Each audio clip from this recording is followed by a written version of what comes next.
Welcome to another video, guys. Today we're gonna be talking about 5 great budget decks you could actually be taking to Easy Legend if you know how to play them. So I'm gonna give you a quick overview of all of these 5 best decks, talk about mulligans, win rates, and general tips so you can be hitting Easy Legend on a budget. I hope you find the video helpful, and if you do, a like and subscribe would be great. And don't forget you can check me out live on stream each Tuesday, Thursday, and Saturday, where I do my best to show you fresh new top tier decks. Now let's get into it. Before we get into the best decks, I'd like to remind you that if you want to support the channel for free, you can download Raid from my premium download link and start Raid the right way with 4 amazing champions as soon as you start, and you're also gonna have 48 hours to use the promo code section for an extra amazing legendary champion, including Podrick with the promo code RAF, who just got recently introduced into the promo code section. I have been playing Raid for over 3 years now, and I even created myself a YouTube channel for it, which is actually pretty successful nowadays. So it would be really awesome if you guys join me on this journey and check out how cool Raid actually is, because back in the day I was hearing some bad things about Raid and I didn't give it a chance for a while, but when I did, I literally couldn't drop it after that because the game really is much deeper than a lot of people give it credit for. So again, if you want to support the channel for free, download the game, give it a try, and do let me know in the comments if you actually liked it. Now let's get into the decks. You are not prepared! So, the first deck on the list is obviously gonna have to be Dragon Warrior, and I'm not kidding, this is actually one of the best, if not the best versions of Dragon Warrior right now, and it's literally free to play, guys. Like, the only legendary in here would be Gromash, and he is from the core set, so anything in here is basically commons and rare cards, which is kinda insane. Like, look at this nonsense. 14 rares, 15 commons, and a single free legendary. That is absolutely huge. You don't need me to tell you how strong this deck really is. I already have given you quite a few guides about several different iterations of Dragon Warrior, and honestly this one really is one of the best out of them. You have a lot of card draw here with things like Slam, with Eternal Toil, with Precursory Strike. You also have a good amount of discoverability with things like Dark Rider and the Shadow Flame Suffusion, and you have tons and tons of damage with all sorts of different sources, including from the board and from hand. This is a clean Dragon Warrior package with none of that Herald action, so it does make it a lot cheaper and a lot more straightforward at that, and you even have a little bit of AoE action with things like Searing Fissures, as well as Erupting Volcanoes, which are gonna help you handle pesky decks like Aggro Pallies. For the matchups, here's what the situation looks like, and things like Merifra Druid could be a problem. Aggro Pally is still a little bit on the negative for you if they really go hard against you, but for the most part, you really should have no problem climbing with this deck. When it comes down to the mulligan, here's what it looks like going first. You're obviously gonna try and curve out as well as you can with your good 1 and 2 drops. Curving into Prescient Slither Drake would be a good idea, and even holding on to things like Location and heck, even Shadow Flame Suffusion for turn 2 could be really huge, especially if you get yourself a proper good minion for turn 3 out of the Suffusion. When you're on the coin, you could be keeping a little bit more reactive stuff, but for the most part, you're still just trying to curve off, so the mulligan kinda remains the same.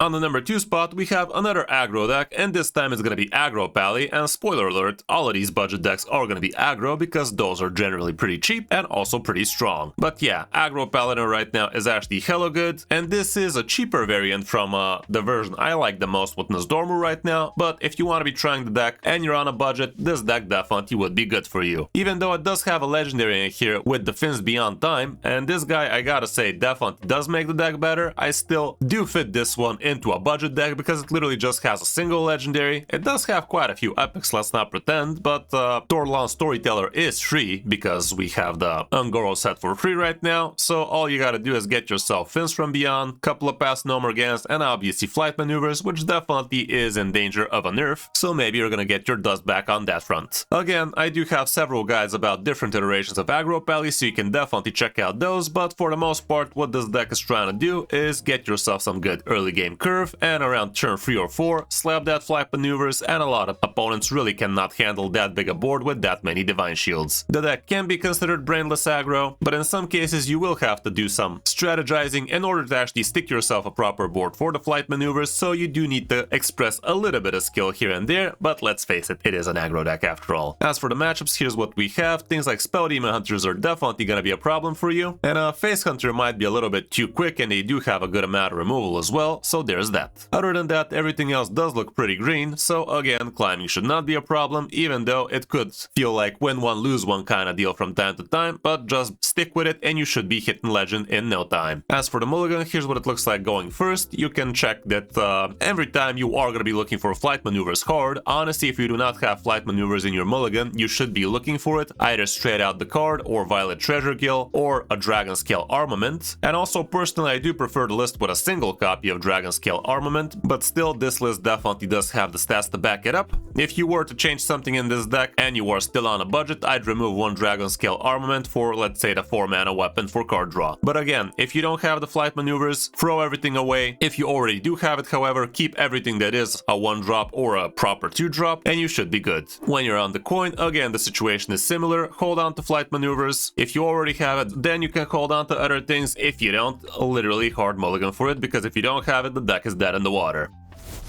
Spot number 3 actually goes to the freshly nerfed Aggro Druid, and this is a new version of Aggro Druid, not gonna lie. Personally, I did try this last stream, and for me it did not work too well, but from Diamond to Legend it definitely could have what it takes to actually take you to Easy Legend. It does have the stats to back it up, and it is a pretty strong deck, but again, it will not handle too well against decks with too many removals. It kinda feels like Aggro Pally for the most part, and even though you don't have yourself things like Divine Shields, you are still pretty sticky with things like the Wildwood Circle, which is also not bad. Even after the nerf, this deck does feel decent, and you could give it a shot. It's not that expensive, it literally only has Wicker Fang as a legendary, and everything else is commons and rares, so all around you should be having no problem getting your hands on this deck, and if you play it right, you should be climbing in no time. Even though it is still Aggro Druid, it can feel a little bit more tokeny, and I did actually try a little bit of a different version here with a little bit more dragon package, and that didn't work too well for me, so this one might actually. It has something like 56% plus win rate from Diamond to Legend with a good sample size, so definitely has the stats to back it up, especially with a price tag like this. Matchup wise, we can see that Spell Demon Hunter again would be on the iffy side, and same can be said for Herald Shaman and Arena Warrior if you manage to find one. Honestly, that deck is no longer existing, so all around you should have no problem climbing with this deck. Even though these stats might be a little bit overinflated, I'm not really sure if these are for the last 30 days in this case. That might indeed be the situation, yes, last 30 days, so this is mixing things up with the pre-nerf situation, so these might differ from reality. But as for the mulligan, here's what we can see. Basically try to curve off with your good 1s and 2s. The Wildwood Circle can still be a pretty good keep, even though it's 1 more mana expensive. But yeah, basically try to establish a board, then start buffing it, and most opponents stop kicking afterwards. On the coin we can see much of the same stuff, so mulligan accordingly.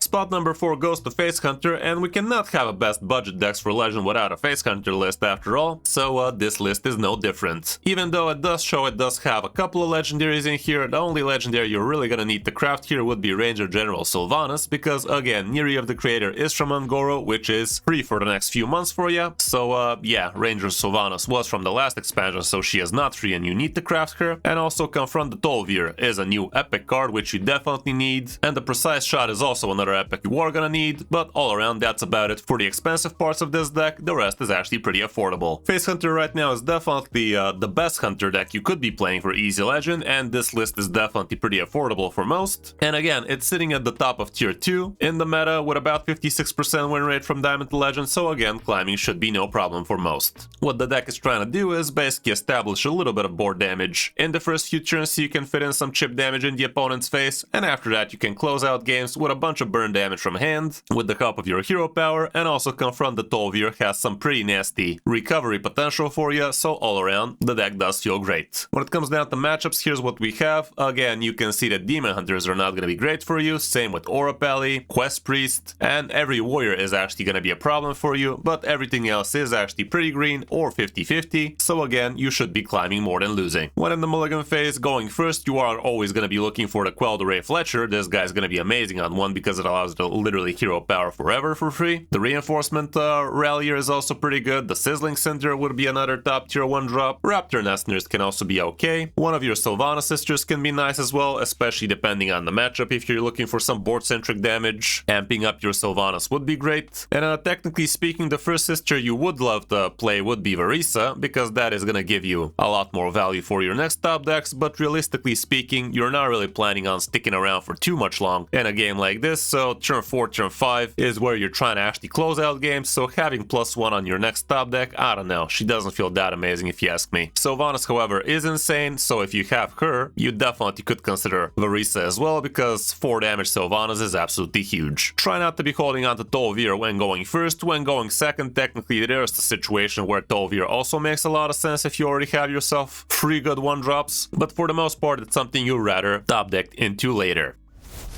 And on the last spot we have ourselves Unholy Death Knight, which is still looking like quite a strong deck for easy legend, and this deck again is basically free to play because the only legendary in here is Felric, which is free, Ancient Raptor is from Ungoro, so again it's free, Grave Strength is from the core set, and Reanimated Pterodax is also free, so all around this deck is nothing but commons and rares for most people, so all around this deck is nothing but commons and rares. The deck is pretty good, and even though it's not as strong as it used to, it still does pack quite the mean punch, and it's definitely legend worthy if you play it right. Playing it right revolves around sticking good boards, getting good chip damage into the opponent's face, and finishing them off with Grave Strength or with a big Talanji's Last Stand if the opponent's not careful. Shadows of Yesterday has super good refill potential for you, and Chowdown at the end, if you actually manage to reach turn 8, is also pretty busted. Again, the deck is sitting at the top of tier 2 with about 56% win rate with good sample size, so you should have no problem reaching easy legend on a budget. When it comes down to the matchup, again, Spell Demon Hunter would be the big problem, so if you're facing too many of those, you're not gonna be happy, and same can be said for Aura and Bubble Pally. Arena Warrior and Egg Warrior are also problematic, but everything else is positive, so you should have a decent amount of good matchups. As long as you're not facing Pallies and Demon Hunters over and over again, you should be climbing well. On the mulligan, going first, here's what we have. Basically try to curve off well with your good sticky 1-drops. Curving into the Maze Guide could be great, the Ancient Raptor is also pretty nice, Command Claw could be okay, and curving into Living Paradox or Reluctant Wrangler can also be alright, heck, even Felric might make sense. On the coin, again, try to keep the good 1-2-3s, and for the most part, you should have no problem. So that's about it for this top 5, guys. I hope this helps you figure out what cheap deck you want to be bringing to Easy Legend this season. If you found the video helpful, drop a like and subscribe to the channel, and don't forget to check out my premium download link for Raid Shadow Legends if you want to support the channel for free. Thanks for watching, guys. I'm Kris05, and I'll see you in my next video or stream.